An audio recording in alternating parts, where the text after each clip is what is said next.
everyone, I'm Julia Uhr, an XR expert at EPRI, and today I want to talk to you about two mixed reality devices that were recently released.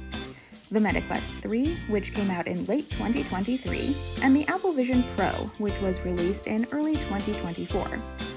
These are both mixed reality devices, which means they have the ability to put the user into a fully immersive virtual reality environment, but they can also do augmented reality by using pass-through cameras to show users their physical surroundings.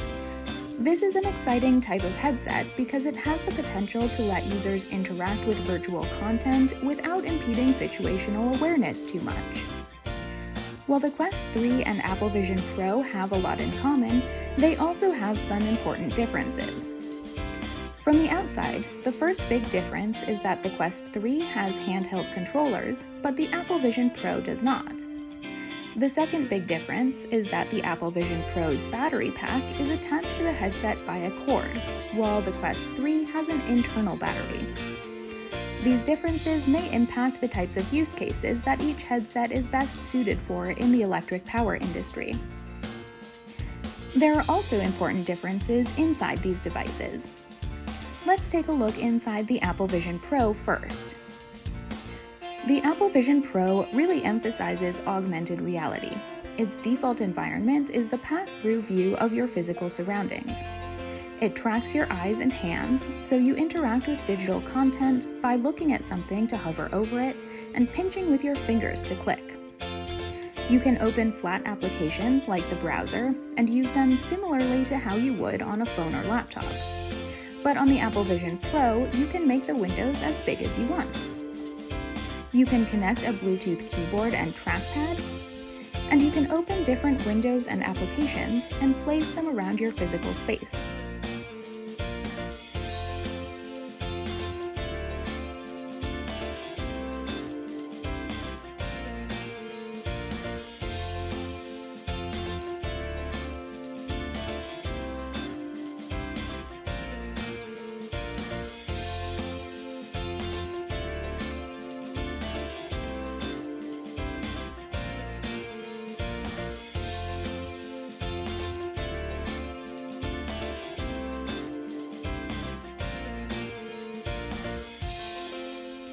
You can also view 3D models on the Apple Vision Pro.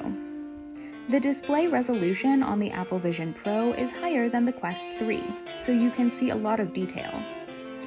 This is an app called Polycam, which uses LiDAR to scan objects and turn them into 3D models.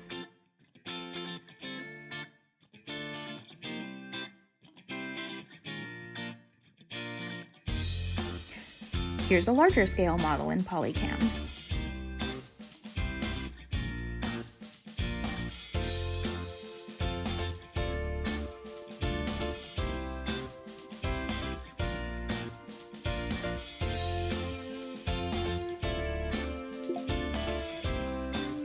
This next app is just called Model Viewer.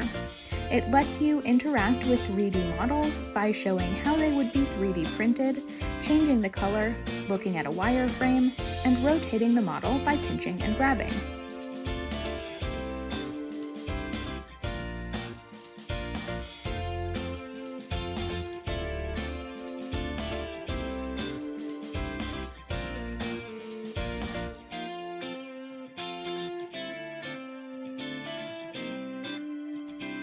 It's also interesting to note that you can have multiple applications open at the same time, so you can look at 3D models while having your browser windows open.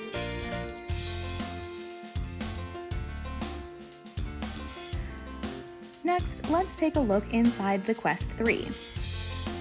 The Quest 3 emphasizes virtual reality, and it is primarily a gaming device.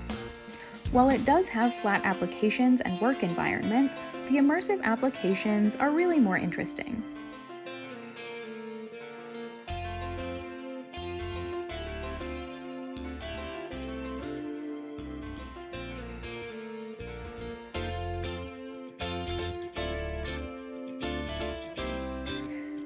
This is a scene inside EPRI's VR training application for nuclear power plants.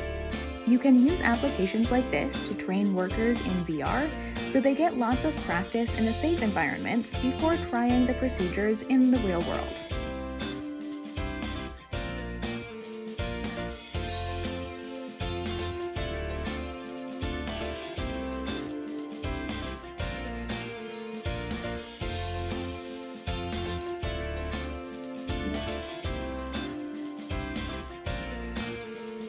This next application takes you inside a 3D Google Maps view of the Earth.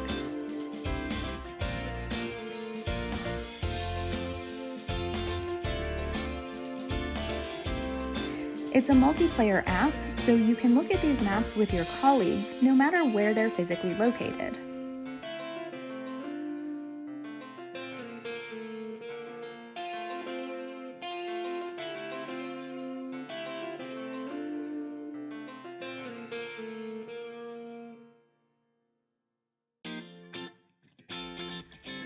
The last thing to note about these headsets is that there is a big difference in price.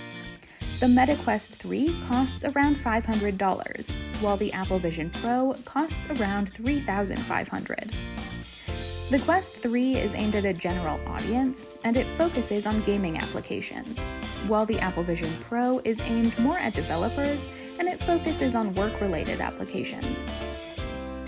Overall, I would say that the Quest 3 is best suited for applications like training simulations, because the controllers give users different ways to interact with their virtual environment and provide more realistic haptic feedback. The Apple Vision Pro is better suited for office work applications, like viewing multiple displays in a control room. The high display resolution makes it easy to read on screen, and the pass-through view is also clear enough to let you interact with your physical surroundings. The external battery pack attached to the Apple Vision Pro is also less of an issue if you're sitting at a desk. However, I would not recommend using either of these headsets in the plant, out in the field, or in any hazardous physical environment, because they limit users' peripheral vision, and augmented reality using pass-through cameras still just isn't nearly as good as using transparent displays. Thanks for watching this video, and I look forward to seeing you again in the next XR update.